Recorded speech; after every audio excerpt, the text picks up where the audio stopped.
Wyoming Territory, 1883. The wind was howling across the high plains when Abram Lawton heard the scream. He reined in his horse, Buck, near the edge of a half-collapsed sod house outside of Rawlins. The place looked long abandoned shingles torn loose, windows missing, a frostbitten apple tree clinging to life out back. But the sound had been real. He was sure of it. Abram dismounted, his boots crunching across the brittle grass. He moved slow, hand resting on the butt of his Colt out of habit. He had been riding north from Colorado for 3 days, looking for work and maybe something quieter than the gun-running mess he had left behind in Trinidad. This was not his business, but that scream, it had not been the wind. There was a half-rotten root cellar out back, half sunken into the ground and covered in a warped wooden door. He approached it. The padlock was snapped clean off, rusted bits scattered in the dirt. The door creaked as he pulled it open. "Mister," came a hoarse voice from the darkness. "Please, please do not shut it again." Her voice was dry as dust, but her eyes were sharp. She was crouched in the corner of the cellar, knees drawn in, wearing a torn calico dress and boots that had long given up. Her hair was tangled, face hollow, but she was trying to sit up straight. Abram crouched by the steps. "You hurt?" he asked. She hesitated, then shook her head. "No, just hungry, cold." He took off his coat and held it out. She reached for it, then paused like she half expected him to strike her. He did not move. After a long moment, she pulled it around her shoulders. "What is your name?" he asked. "Mercy," she said quietly. "Mercy Whitlow," he nodded once. "I am Abram Lawton. Come on. Let's get you out of here." She hesitated at the threshold like a wild thing not sure if the trap had really come undone. Then she climbed out, slow and stiff. Her legs buckled once, but he caught her under the arms. She flinched hard. "I won't hurt you," he said, steady and low. She nodded but did not look him in the eye. He helped her to the saddle, lifted her gently onto Buck. She winced but said nothing. He climbed up behind, holding her steady with one arm. They rode west toward the nearest town, a speck called Elk Hollow 20 miles off. She did not speak again for a long time, but once, as the sun ducked low, she leaned back just a little and rested her head against his chest. By the time they reached the boarding house, Abram had made up his mind. She was not going back, not to that cellar, not to whoever had left her there. He paid for a room with his last silver dollar and brought her a bowl of stew so hot she cried when she first tasted it. But she kept eating. That night, Abram sat on the porch with his rifle across his lap. He had no reason to guard her. No one had followed them, but he stayed anyway. The next morning, she came out in the borrowed dress the innkeeper had given her. Sunlight caught in her hair, and for the first time, he saw her clearly freckles across her nose, a mouth that had forgotten how to smile, and eyes that had seen far too much. She sat beside him. "You never asked me why I ran." He looked out toward the hills. "Did not need to." She was quiet a moment. "You are the first person who did not." He glanced at her. "You want to tell me, I will listen, but you do not owe me anything." Her lips trembled, but she pressed them together. She nodded once, grateful. That afternoon, the sheriff came by. Apparently, Mercy's father had reported her missing 3 weeks ago, claimed she was sick in the head and had wandered off. Abram watched Mercy pale as the sheriff spoke. "I ain't sending her back," Abram said flatly. The sheriff eyed him. "You planning to marry her then?" Mercy's breath caught. Abram looked at her, then back at the sheriff. "Maybe I am." The sheriff stared a moment, then tipped his hat. "Well, long as she's safe." After he left, Mercy stood frozen on the porch. "Why did you say that?" He shrugged. "Seemed the fastest way to keep them off your back." Her voice was barely above a whisper. "You do not even know me." "I know you were locked in a hole," he said, "and I know whoever did that does not deserve you." "That's enough for me." Mercy pressed a hand to her stomach. "I thought I was going to die in there." He reached for her hand. She let him take it. "You are not dying," he said. "You are free now." She stared at him. "What if I told you I can never go home?" "Then do not," he said. "You can come with me." Her eyes filled, but she did not cry. Instead, she nodded just once. That evening, she sat close beside him again, her head resting against his shoulder. He did not move, just let her be there. For the first time, she slept through the night. And in the morning, she smiled. Just a little, but it was real. The late spring thaw had turned Elk Hollow's single thoroughfare into a ribbon of muddy ruts and waterlogged wheel tracks. Abram stepped around a puddle as he returned from the blacksmith's, a wrapped parcel tucked under one arm. The sky hung low and gray, but the air smelled of earth waking up. He found Mercy on the porch steps of the boarding house, mending a hem with careful stitches. Her fingers, though still raw in places, moved steady over the cloth. She didn't look up until his boots stopped beside her. "I brought something," he said, offering the parcel. She set the needle aside and unfolded the brown paper. Inside was a pair of soft leather gloves, small enough for her hands, her brow furrowed. "What for?" "You flinch every time you touch the washbin," he said. "Figured these'd help." She ran a thumb along the edge of the glove, saying nothing at first, then quieter, "You didn't have to." "I know." She held the gloves to her chest a moment, then rose. "Come inside." "There's coffee." The dining room was empty except for the widow who ran the place, humming to herself in the far kitchen. Mercy poured 2 tin cups and sat across from him. She studied his face for a long moment before speaking. "You don't ask questions," she said. "You want me to?" "I don't know." She turned the cup between her palms. "I think I'm waiting for you to turn into someone else, someone who'll stop being kind once he gets tired of waiting." Abram leaned back, his gaze steady. "I'm not waiting for anything." Mercy looked down, then out the window where a boy chased a chicken across the muddy yard, laughing. "I used to believe people like you didn't exist. I ain't anyone special. You're not cruel." "That's rare enough." She didn't say anything more, and he didn't press her. Instead, he pulled a folded sheet of paper from his coat pocket and slid it across the table. "What's this?" Notice posted on the mercantile door. "There's a woman runs a ranch up near Medicine Bow. Lost her foreman to fever last month. Needs help with fencing and spring calving. Says she's hiring steady." Mercy stared at the paper, then back at him. "You're going?"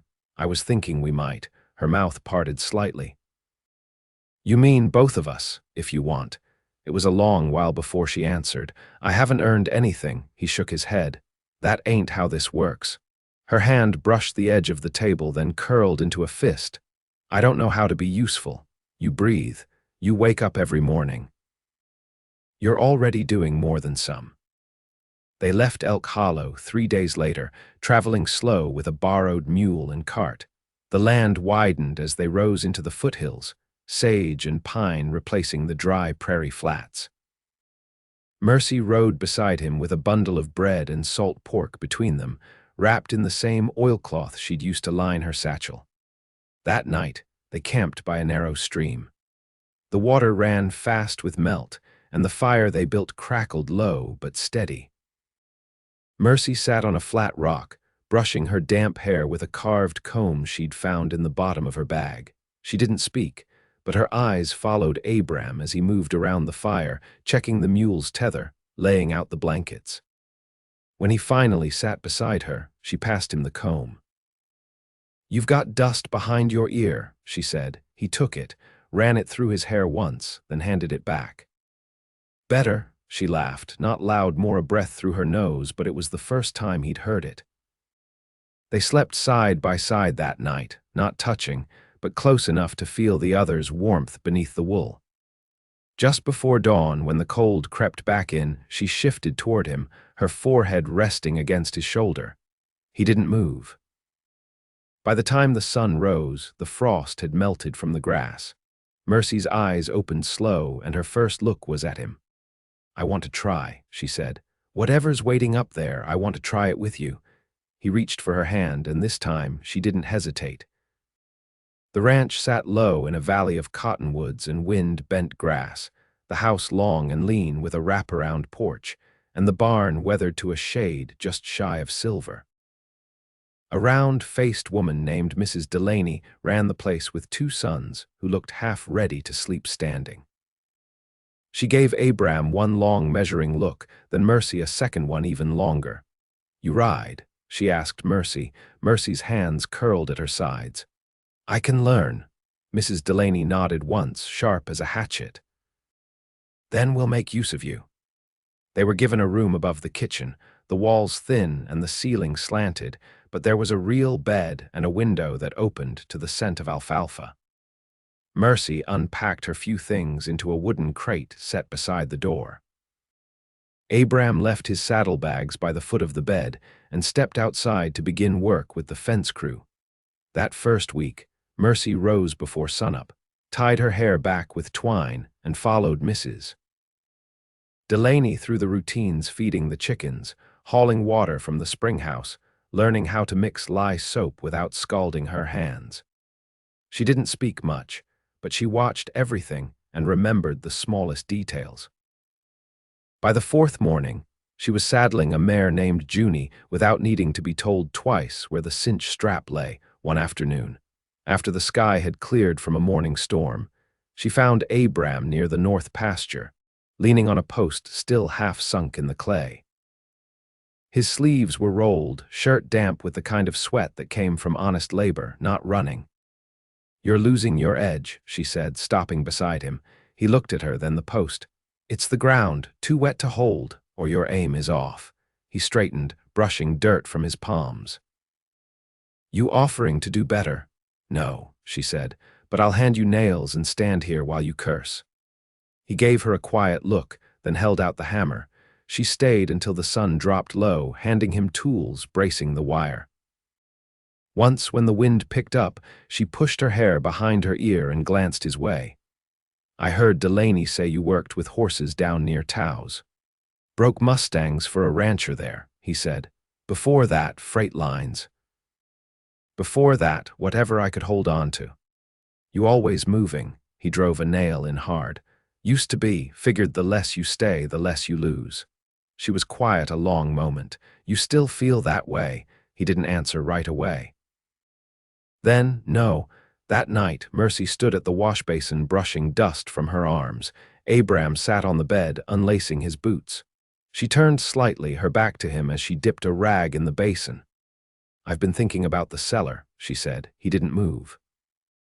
"I didn't think I'd ever see sky again," she went on. "When I'd wake, I'd keep my eyes shut, pretend it was night, that way I didn't have to face the dark." He rose slowly, crossing to her. She didn't look up, just kept twisting the rag. "I didn't know if I'd ever feel warm again," she said. He touched her shoulder. "You're warm now," she turned then, eyes searching his. "I don't know what kind of woman I am now." "You're one who got out," he said. "That's enough for me." Her voice dropped. "I want to stop waiting for something to go wrong." "Then stop," he said. "We'll build something that doesn't break." She stepped closer, close enough that the space between them disappeared. Her hand found his. It wasn't trembling. He didn't kiss her, not yet. He just stood there with her, fingers laced, the scent of saddle soap and cut grass between them. Later, after the lamp was turned low and the wind had settled, she lay beside him beneath the quilt, her head on his chest. She whispered, "I feel like I'm learning how to breathe again." He ran his hand along her back, steady as a heartbeat. "Then we'll take slow breaths together." She slept with her hand over his heart and didn't wake once. The spring gave way to a dry, gold-laced summer, and the hills around the ranch turned brittle with heat. The calves were weaned and driven to the upper pasture, and the days slowed into rhythm. Abram spent his mornings mending bridles or riding fence lines, Mercy learning to handle the accounts ledger inside the warm, shaded parlor under Mrs. Delaney's sharp but fair eye. One late afternoon, after the sun had dipped behind the cottonwoods and the air had cooled just enough to breathe easy, Mercy stood by the corral, watching a bay colt circle the pen. A Delaney ranch hand named Illy worked the lunge line, coaxing the animal into a smooth trot. Abram joined her, a dusting of hay still clinging to his sleeves. "He's got good legs on him." Mercy didn't look away from the colt. Elise says he throws his head when you try to bridle him, won't let anyone near his ears. Abram leaned on the fence rail. Some horses are like that. You don't muscle them, you wait until they offer it. She folded her arms. That sounds familiar, he glanced at her. Does it? She turned to face him fully. I've been thinking about what comes next. He stayed quiet, giving her space to finish. I don't want to just keep surviving. I want something that's mine. Something I build with my own hands. He nodded once. You already started. She looked at him carefully. I want a place that doesn't answer to anyone else's name. Then we'll find land, he said. Some place near enough for help, far enough for peace. Her jaw tightened slightly. I don't want to be taken in anymore. I want to stand on even ground. You're already on it. She reached into her apron and pulled out a folded page from the back of the ledger, a list of expenses and tallies written in her careful hand. Mrs. Delaney said I'm good with numbers. She's letting me keep books for her through the season. He read it over, then handed it back. You've got a head for it. She hesitated, then tucked the page away. I want to buy a parcel, not big, just enough to build on. He studied her face. You thinking of doing that alone? The pause stretched between them. She brushed a curl behind her ear and finally said, No. That evening, Abram took out the map he kept folded in the bottom of his satchel, worn soft from years of being refolded. They spread it across the table in the loft room, a single oil lamp casting flickers across the inked rivers and ridgelines. There, Mercy said, pointing near the southern edge of the Laramie Range. That hollow near the waterline. He leaned in. Plenty of runoff, and if the soil's soft enough, could plant sorghum. If we build on the eastern rise, she said, we'll catch the sun first. He looked at her, his voice low. You already see it, don't you? She nodded. I see the porch. I see the rows of beans. I see you coming in from the field with dust on your boots. He reached across the map and took her hand, the lamplight warming her skin. Then we'll make it. The next morning, they rode out before dawn, just the two of them and a pair of saddle packs. Mrs. Delaney had given them her blessing in the form of dried apples and a roll of canvas. The land was a half-day's ride northwest, a stretch of unclaimed prairie that matched the topography of the map. Mercy dismounted first, walking the slope with her boots sinking just slightly into the earth. She knelt, scooped up a handful of dirt, and let it crumble through her fingers. It holds water. Abram stood behind her. This the place, she turned, face threaded with sunlight. It will be. They set up camp near a cottonwood sapling and spent the day marking boundaries with stone stacks and staked twine. Mercy worked without pause, sleeves rolled, eyes steady. Abram watched her measure paces and draw lines in the dirt, and he understood then she wasn't building escape. She was building permanence. That night, she sat beside him under a sky so wide it made the breath catch. She leaned into his side, her voice quiet. When the sheriff asked if you were planning to marry me, you said maybe. He looked down at her, the firelight catching in her eyes. I'm ready if you are, she said. He reached into his coat and pulled out a small ring, nothing more than a twist of silver wire, shaped by hand. I made it from a bridle buckle. She took it, turning it between her fingers. It's perfect. He slipped it onto her hand, and she didn't look away. Then that's settled, he said. She leaned in, and he met her halfway. No more dark cellars. No more running. Just sky above, earth below, and the two of them steadfast as stone. The first frost came early that year, silvering the scrub along the ridge and turning the mornings sharp and brittle. Mercy stood near the rise where the barn would go, pencil tucked behind her ear as she measured out the foundation lines. Her cheeks were pinked from the chill, but she moved with quiet certainty. The wool shawl around her shoulders, pinned close with a clasp Abram, had shaped from a spent cartridge. He was hauling timber from the wagon, stacking it beside the marked line where the frame of their home would rise.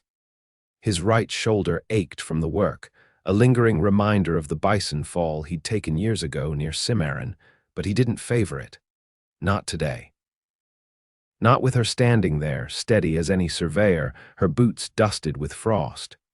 "You're sure that wall goes 10 feet out?" he asked. She didn't glance up. 10.5 if we want the stove to sit square between the windows. He adjusted the boards, nodding. Never figured I'd be taking orders from a woman with a better eye for angles than me. She looked over, lips curving slightly. Then it's a good thing you married one. They hadn't had a preacher, just a clasped vow beneath the cottonwood, a pair of plain bands and the quiet presence of Mrs. Delaney and her eldest son as witnesses. The paper was signed and sent to Rawlins for record, but it was the land that made it real. Their names, written in calloused hands on soil no one else had claimed. By mid-morning, the frost had melted into the earth, and the smell of cut pine hung thick in the air. Mercy scrubbed her hands in the rain barrel, then joined Abram by the wagon, brushing sawdust from her skirt. "I've been writing to my brother," she said without preamble.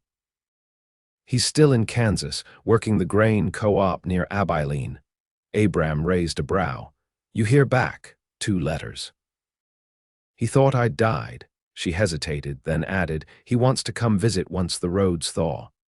"You want that?" She looked out toward the fence line, where the stakes marked off the garden plot. "I do. I need him to see that I didn't vanish." Abram leaned against the wagon rail. "Then we'll make sure he sees exactly what you built." She nodded, but her throat worked once before she looked away. "He doesn't know about what happened. You want to tell him?" "I think I need to, but not right away." She met his eyes. "I'm not hiding. But I'm not ready for the whole weight of it, not yet." Abram reached for her hand, rough against his own. "He'll see you standing here. That'll be enough." That night, they laid the first floor joists, hammering in rhythm until the stars rose clean above them. Mercy's arms were sore, but she didn't stop until the last nail was flush. They stood back, shoulders brushing, looking at the skeleton of what would be their home. "You ever think we'd get here?" she asked softly. "I never let myself," he said. "But you did." She turned to him. "I believed it when you said we'd build something that didn't break." He looked down at her, and something unspoken passed between them, something that had nothing to do with promises or plans, just the quiet certainty of shared ground. They finished the house before the first snow. It wasn't large, but the roof held tight and the hearth breathed warm. Mercy hung dried sage above the lintel and lined the shelves with jars of beans and flour. Abram carved the table legs from cottonwood and built the bed frame himself, each notch smoothed by hand. In January, her brother arrived, tall and broad-shouldered, with the same copper-brown eyes she carried. He stood in the doorway and stared at her like he was seeing a ghost, then pulled her into a fierce embrace. No questions, no judgment, just the kind of love that had waited too long in silence. "Is he good to you?" her brother asked later when they stepped out to the porch. "He's the only man who ever saw me as whole," she said. Abram stayed back, letting them talk until the fire burned low. Her brother left 2 days later, a little quieter than he'd arrived, but with a promise to return in spring with seed corn and cuttings. One morning in March, Mercy stood in the doorway, one hand resting low on her belly. Abram was splitting kindling, shirt sleeves rolled when he caught the look on her face. She stepped down toward him. "I think I'll be needing a cradle before long." He set the axe aside and crossed to her, resting his palm over hers. "We'll build it together." The wind carried the scent of thawing earth. A pair of geese passed overhead, heading north. They sat on the porch that evening, her knees drawn up beneath the quilt he'd stitched from old shirts, his arm around her shoulders. The land stretched wide in both directions, not empty, never empty, but open, waiting. "I still wake up sometimes thinking I'm in that cellar," she said. He held her closer. "What brings you back? You do." He kissed her temple, slow and sure. "We're not going anywhere." She leaned into him. "I know." In the months that followed, the garden took root, the coop filled with hens, and the cradle made from pine boards and trimmed with a carved sparrow sat ready beside the bed. Mercy's belly grew with the turning of the days. and Abram kept his hand there each night, feeling the quiet flutter of the life they'd made. When the baby came, after 13 long hours of labor and the steady presence of a midwife from over the ridge, Mercy held their daughter close to her chest and whispered her name, Clara Rose. Abram sat beside them, his hand wrapped around Mercy's, all plain in the way he looked at both mother and child. "You did this," he said, voice rough. "You brought her here." "We did," she whispered. They raised Clara with calloused hands and quiet joy. She learned to walk in the garden rows, to speak beneath the cottonwoods, to trust the land as her mother and father had taught her. And every evening, after the work was done and the sky burned soft with dusk, Abram and Mercy sat side by side on the porch, the warmth of the hearth behind them, their daughter asleep inside. They didn't speak much in those hours. They didn't need to. They had already said everything that mattered, and everything they built together.